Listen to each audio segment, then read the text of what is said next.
E agora, pessoal, nós vamos falar do Fortaleza, que está na segunda colocação do campeonato. Para muitos é surpresa, mas o Thiago vai explicar aqui agora para vocês como é que é o trabalho do Vojvoda lá, que está fazendo esse resultado todo. Fortaleza, segundo lugar no Campeonato Brasileiro, um ponto apenas, né, atrás do Botafogo. Para muitos pode ser uma curiosidade, né? Como que um time fora do eixo Rio-São Paulo está, né, no G2, está no segundo lugar? Então, Vojvoda, que falar desse treinador? Ele chegou a 250 jogos pelo Fortaleza. Isso é um marco. Uma outra situação específica do Fortaleza esse ano. Mesmo tendo perdido campeonatos, contra o Boca, ele ficou em primeiro lugar na Sul-Americana, né? Agora continua, vai pegar o Rosário Central. O time do Fortaleza não é um time em que você consegue encaixar e identificar de cara os 11 titulares. Tem uma base, tem uma estrutura específica, né, uma espinha dorsal, que começa com o goleiro João Ricardo, que é excelente, tem feito partidas incríveis pelo Fortaleza. Os últimos 8 jogos do Fortaleza foram 7 vitórias e 1 empate. Então, assim, é uma crescente em que eu acredito que o Fortaleza não chegou no ápice dele no ano ainda. Já tiveram crises, mas agora está num nível muito bom. Quanto os principais times do Brasil no momento? Venceu o Flamengo, né, por 2-1.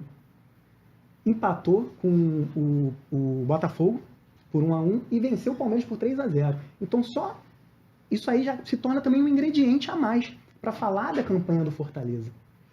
Tem jogadores conhecidos da mídia, né, conhecidos da torcida de São Paulo e Rio de Janeiro. Falei já do João Ricardo. Você tem condição de avaliar o Pochettino e o Lucero? A importância deles na engrenagem do time? Júlio, a importância do Pochettino e do Lucero é a essência do Fortaleza.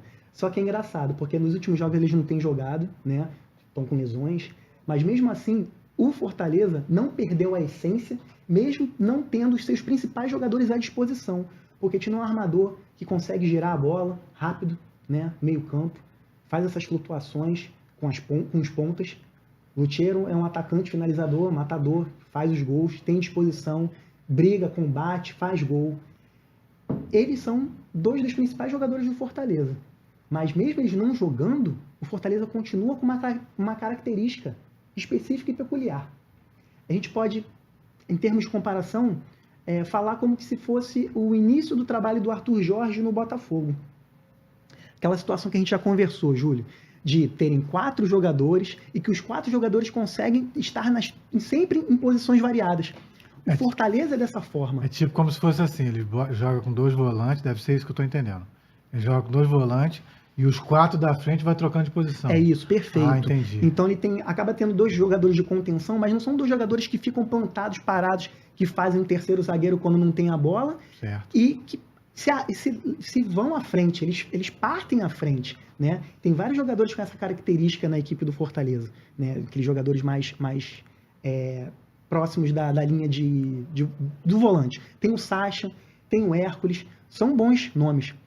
Só que os 4, né, que uma referência e os outros 3 que caem, eles são muito interessantes. São jogadores conhecidos. A gente pode citar alguns. Exemplo, Breno Lopes, que era do Palmeiras, está jogando muito bem no Fortaleza hoje, está fazendo gol, está jogando bastante, está conseguindo se destacar. O Marinho não é um titular, mas entra volta e meia, assim como o Pikachu, que já virou um jogador né, querido pela torcida. Tem bons valores. Com o Lucero não jogando, Renato Kaiser está jogando muito bem, marcando gol em quase todas as partidas. Fortaleza tem uma linha defensiva sólida. Tinga não está jogando o Brits. Aí, Cardona e Tite como zagueiros, e às vezes Kusevich, que já jogou no Palmeiras também. Bruno Pacheco na lateral esquerda. É uma linha constante, uma linha sólida. Eles tomam poucos gols. Tirando o acaso da goleada que eles tomaram para o Cuiabá, pelo Brasileiro, eles não são um time que toma muito gol. E se você pudesse definir assim o Vojvoda, você definiria ele como um técnico reativo ou ele muda o esquema conforme o adversário, ou conforme joga em casa ou conforme joga fora de casa? O Vojvoda é aquele tipo de técnico que eu, enquanto treinador, seria assim ou sou assim, que é aquilo. Ele não tem um padrão único. Ele consegue manipular as peças de acordo com o adversário e com o momento que a equipe necessita. Então, exemplo, um jogo de mata-mata, ele precisa ser um pouquinho mais tranquilo, né? Dar a bola e esperar para jogar no contra-ataque. Ele faz. Quando ele está jogando em casa e sabe que todos os jogadores estão à disposição e bem, estão a parte fisiológica boa, que vão poder ter todo o desgaste possível dos 90 minutos, ele vai e joga esse time para frente. Então ele tem peças interessantes em todo o time. Ele tem pelo menos 2 jogadores interessantes para cada posição. E ele consegue manipular isso muito bem. Ele não joga com um esquema só. Ele consegue jogar de diferentes maneiras, independentemente de estar jogando como mandante ou visitante. É uma equipe que surpreende, e eu não sei se você lembra que eu falei no primeiro programa. Fortaleza e Bahia não devem nada aos times de Rio e São Paulo.